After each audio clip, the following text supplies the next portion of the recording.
السلام علیکم۔ مستند مفتیان کرام سے دینی مسائل کا حل جاننے کے لیے ان کے پورا اثر بیانات سننے کے لیے سبسکرائب کیجیے MTM حمزہ آفیشیل چینل کو اور بیل آئیکن کو دبائیے تاکہ ہمارے نئے آنے والی ویڈیوز کے نوٹیفیکیشنز آپ کو ملتے رہیں۔ لائک اور شیئر کرنا مت بھولیے۔ دین کے پیغام کو پھیلانے میں ہماری مدد کیجیے۔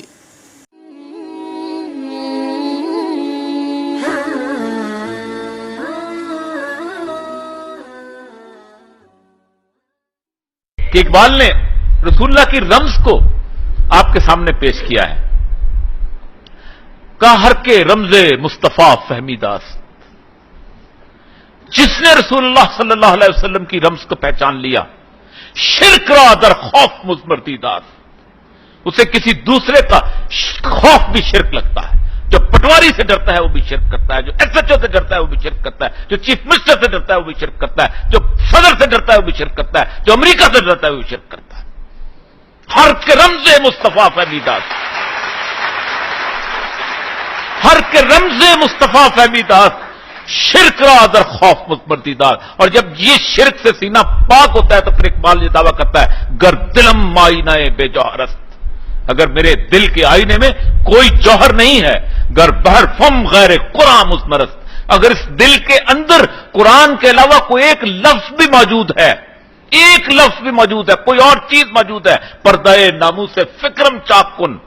میرے پردہ ناموس سے بنا ہوا نا، بڑا شاعر بنا، چاک کر دے، یہ خیاباں راز خارم پاک کن، اس پھولوں کے گلستان میں سے اس کانٹے کو نکال کے پیر پھینک دے۔ اور یہ دعویٰ کوئی شخص نہیں کر سکتا اس کو رسول اللہ صلی اللہ علیہ وسلم سے عشق کو، کہ روز محشر خار و رسوا کن مرا، اگر میرے دل میں قرآن کے علاوہ کوئی اور چیز موجود ہے، مجھے قیامت کے دن خار و رسوا کر دینا، بے نصیب از بوسائے پاک کن مرا، مجھے اپنے پاؤں کے بوسے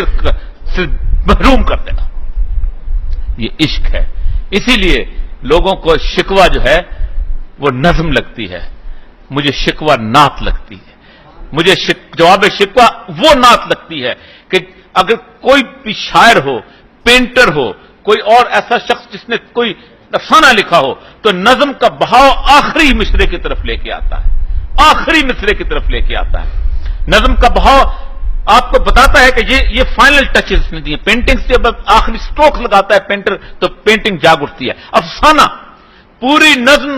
اللہ تبارک و تعالیٰ جو ہے الہامی طور پہ اقبال کو بتاتے ہیں، کہیں کچھ کہ تم میں حوروں کا کوئی چاہنے والا بھی نہیں،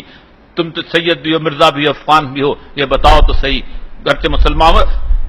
فلو کہاں لے کے آتا ہے، قوت عشق سے ہر پست کو بالا کرتے، دہر میں اس میں محمد سے اجالا کرتے، اور کی محمد سے وفا تو نے تو ہم تیرے ہیں، یہ جہاں چیز ہے کیا لوح و قلم تیرے ہیں، دے دیں گے تمہارے ہاتھ میں قلم، لکھو اپنی تقدیر خود، عشق تو کر کے دکھاؤ میرے رسول سے، عشق تو کر کے دکھاؤ میرے رسول سے۔ مجھے بڑی حیرت ہوتی ہے جب کوئی شخص یہ کہتا ہے کہ ہمارے درمیان لیڈرشپ نہیں ہے۔ جس امت کے پاس دنیا کا سب سے بڑا لیڈر موجود ہو، شاید سے پوچھے، کل ان کنتم تحبون اللہ فاتبعونی یحببکم اللہ،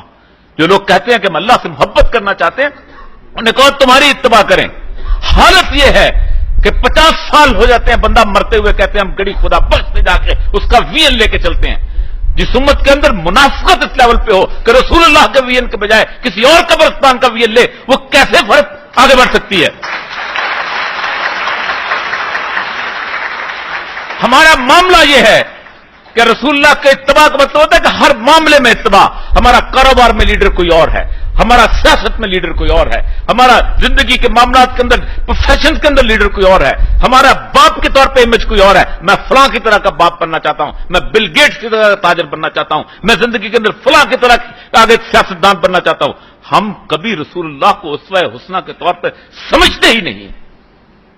اس امت کا دامن لیڈرشپ سے خالی ہے ہی نہیں، ہو ہی نہیں سکتا۔ جو لوگ 160 سال 200 سال بعد پرانے مارکس کے وین کے اوپر انقلاب لے کے آتے ہیں اور سمجھتے ہیں کہ ہمارا لیڈرشپ کا دامن خالی نہیں، ہمارا لیڈرشپ کا دامن خالی نہیں ہے۔ کہ محمد سے وفا تو نے تو ہم تیرے ہیں، یہ جہاں چیز ہے کیا لوح و قلم تیرے ہیں۔